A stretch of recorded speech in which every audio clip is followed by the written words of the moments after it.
Ever wondered if things can just be born evil? In this enlightened age of ours, concepts like good and evil are often painted as outmoded, archaic even. According to modern thought, people, animals too, obviously, are simply products of their environment and no more responsible for their actions than a twig in a stream. But I know better. Some things are just born bad. About 10 years ago, we had a German shepherd named Duchess that had a litter of puppies, 7 in all. 6 looked like any other shepherd you've ever seen. The 7th was a snowy white, not a true albino, just white-furred with a black nose and blue eyes. There was never any doubt about which one we were keeping out of that litter. We named her Princess. Before the end of the 6 months, any plans we had about giving away or selling the others became a moot point, as all the others were dead. We would just find them at a rate of about 1 a month, not mangled or anything, just dead as if they died in their sleep. At first we thought maybe their mother, it being her first litter and all, was accidentally crushing or smothering them. Later, we had no doubt as to what had killed them. Within a year, she came to dominate her mother, her father, tough old alpha that he was, and to a degree, us too. Her parents shielded away from her. When we put out their food, she ate to her heart's content, unchallenged by the other two. Once I tried to shoo her away and let the other two eat, she snarled at me, baring those perfect white fangs to her incongruously black gums, and loosening a growl so deep that I felt it in my guts more than I heard it. After that, I left her alone too. I've often wondered if the parents of serial killers know that they have a monster in the making. I mean, sure, some of them are to blame for how their kids turned out, products of fucked up households with systematic abuse of all possible flavors. But then, there are the ones that seem to be true aberrations. It's those families I'm curious about. Do they smile and laugh and pretend that everything's fine? I know that we sure did.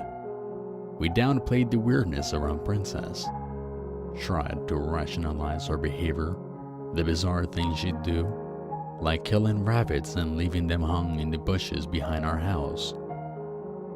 Some dogs do that to show that they love you, cats do, my father would say. To them it's just bringing you food. To me, it looked like she was taunting us, just like the puppies years earlier. Not one of those rabbits ever had a mark on it.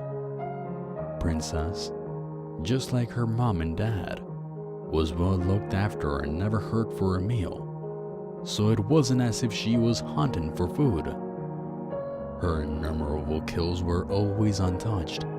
No, the only thing I ever saw her eat was a kitten. We had some feral cats in the woods around our house, and one mama cat had a litter in our tool shed. Feral really is stretching it.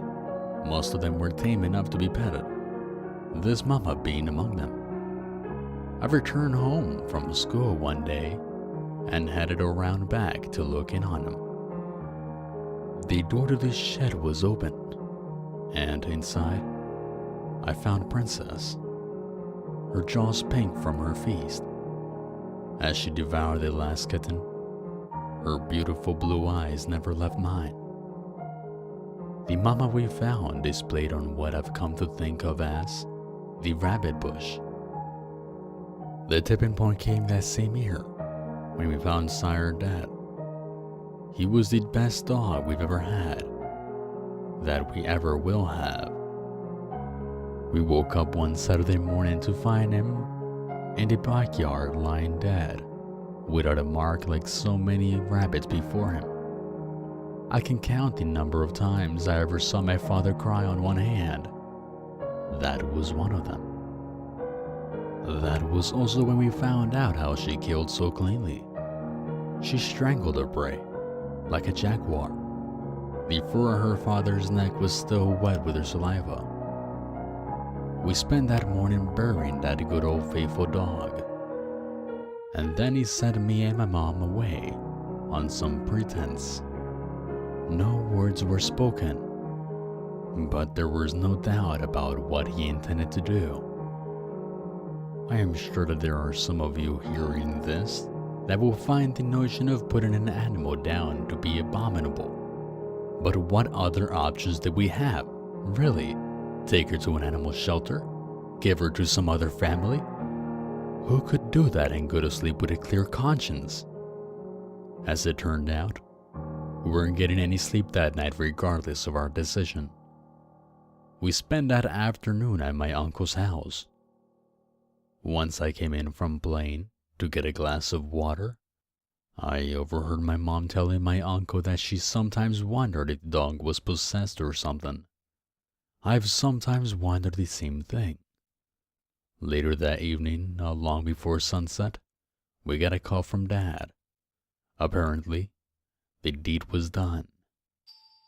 By the time we arrived, he already washed up and changed clothes. But there was little he could have done to hide his wounds, and even less to hide the haunted look in his eyes. Both his arms and one leg were bandaged, and that was bad enough. But what stuck with me all these years later was just how terrified he looked. It wasn't until I actually been through combat that I recognized that expression. It's how men look after they stare death straight in the face. My father never talked about it, but he drafted a friend from up the street to come help, and it's from him that I got this part of the story. Princess was many things, bloodthirsty and evil chief among them, but stupid wasn't among them. In that, if nothing else, she took after her father. Her dad, Rocky, was famous for letting himself in the house if it was storming out. He figured out how to paw open the sliding glass door out of the patio. What was really astonishing is that he had also had the presence of mind to close it behind him. Not being stupid, she knew something was up and made herself scarce, disappearing into the woods. Dad, not wanting to put this off, and being in full-on revenge mode, called his friend from down the road and filled him in. So off on the hunt the two of them went. In his own words, she was laying for us. If it sounds absurd to say that Princess lay in ambush, then I'd fail at conveying just how wrong everything about her truly was. She led them on a chase through those woods, barking whenever it seemed these stupid humans had lost her again. Then she laid up beneath an overhang on the creek bank, just where the path crossed it, and waited. She was on my father the instant he stepped down onto the creek, grabbing his leg and making him fall headfirst into the water. Then she went straight for his throat. My dad had already lost his rifle at that point, and he grabbed her with both hands to try to fend her off. Wrestling with 115 pounds of teeth, claws, and muscle in a foot and a half of water, Princess savage in his arms all the while. At some point, he managed to work his legs up between him and dog and kicked her away from him, providing his friend with a clean shot, which he took. Catching Princess through the chest, he put his second round through her head, point blank. He then helped my dad back home and to the emergency room, telling him that he'd go back to see after Princess once they got home. "She can rot where she is," was all my dad had to say on that subject. After they got back from the hospital, a neighbor went back on his ATV to pick up Princess for burial. He was a dog lover like us, and it just didn't seem right for him to just leave her. If he spent as much time tiptoeing around as we had, he might have felt differently. She flat wasn't there, he said. No blood trail, nothing. He also said that after he'd been poking around for a few minutes, he noticed something else strange. No birds. It was that quiet the way the woods sometimes gets before a bad storm blows in. Wisely, he got right the hell out of there. There was a storm coming, all right. That night, Duchess came pawing at the back door wanting in. Something she'd never done in all the time she's been with us. And I had a dream. In it, I was playing football in the backyard with some buddies and ran over to where a bad throw had landed near Rocky's grave. As I reached for it, Princess's head shoved up out of the ground to grab my hand. I woke up with a jolt and was promptly scared out of roughly 10 more years of life by the silhouette of a German shepherd in the hallway. It was Duchess, of course. She was sitting in the hallway, whining and wagging her tail nervously. She was looking back towards the front of the house. I walked over to her and placed my hand on her big doggy head and said, "What is it, girl?" That's when I heard a distinctive sound of claws on glass. Something was pawing at the patio door. Thoroughly terrified, I grabbed Duchess by the collar and dragged her along with me to my parents' room, shutting the door behind me. I was 14. I was terrified. But even in that terror, retreating to my parents' room wasn't just for the security of mommy and daddy.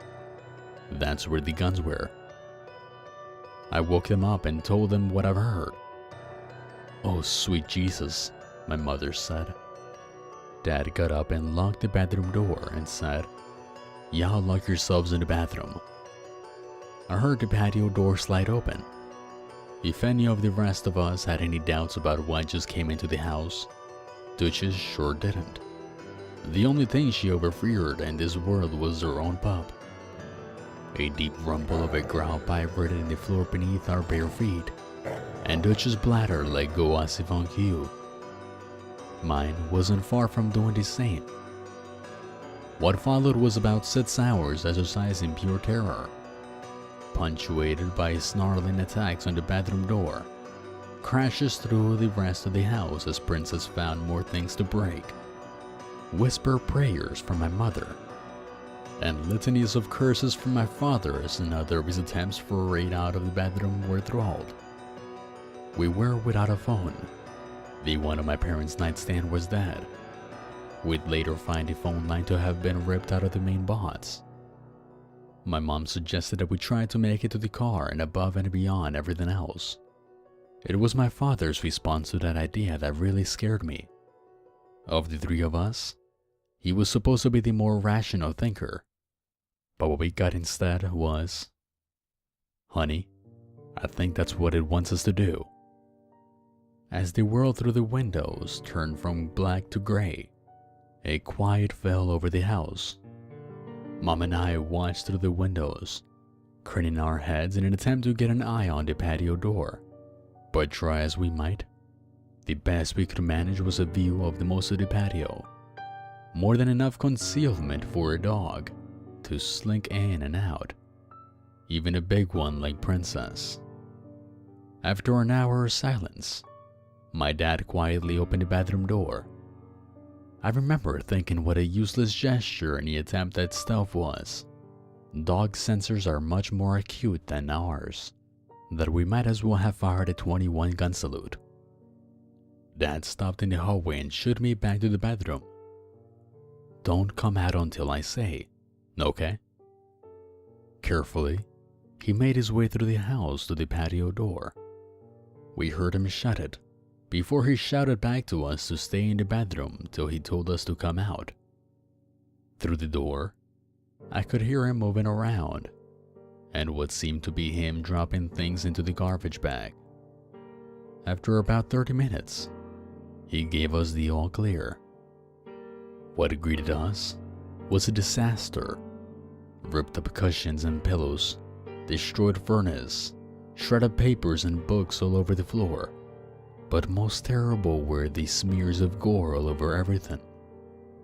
My mother wondered out loud at what she dragged into the house. Grim-faced, my father did not answer. He simply turned and headed out back to bury Rocky for a second time. We cleaned up as best as we could, while Dad drove down to our neighbor's house to make all the appropriate calls. After all these years, I still wondered what portion of homeowners insurance covers attacked by undead demon ghost dog. Unspoken, we all wondered what the night would bring. As it turned out, we never got a repeat, but Tooches never left the house again. Time rolled on. Occasionally, we find a new present on the rabbit bush. Just a friendly reminder, another token of princesses abiding love.